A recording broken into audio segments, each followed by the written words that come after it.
compromise, the price we pay for collective survival. History keeps its unsolved cases like old nations keep their ruins, as warnings disguised as monuments. At night, when researchers close the archive doors, the silence resumes. Dust settles on the same files that once dictated movements of armies. The air itself seems to remember urgency. Somewhere beneath that quiet sits a document that could rewrite a timeline, a name that could collapse a lie, a photograph that could make denial impossible. But until someone chooses to look, truth remains potential energy. Mobilized, but not deployed. So the war continues, not in violence, but in verification. Its front lines are academic conferences, its weapons are scanners and syntax. Every generation advances a few inches closer to coherence before retreating. The bunker, the train tunnel, the cold laboratory. What they find are reflections of themselves. The child of the atomic age looks for moral certainty. The digital generation looks for data. Both find mirrors. Each discovery tells us less about 1945 and more about what the living still fear. The war's mysteries function like psychological checkpoints.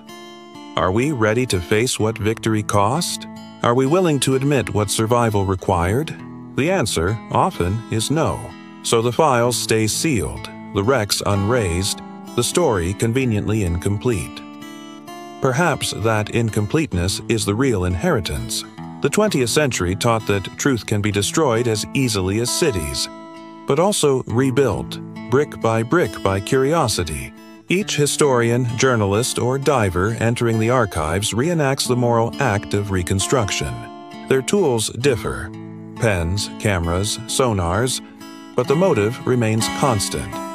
Redemption. Truth remains mobilized. And maybe it must.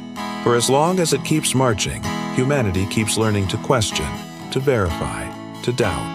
The noise of war has faded, but its silence still instructs. The investigation is the inheritance. And somewhere beneath the dust, history continues to whisper its unfinished orders. Keep looking. Keep asking.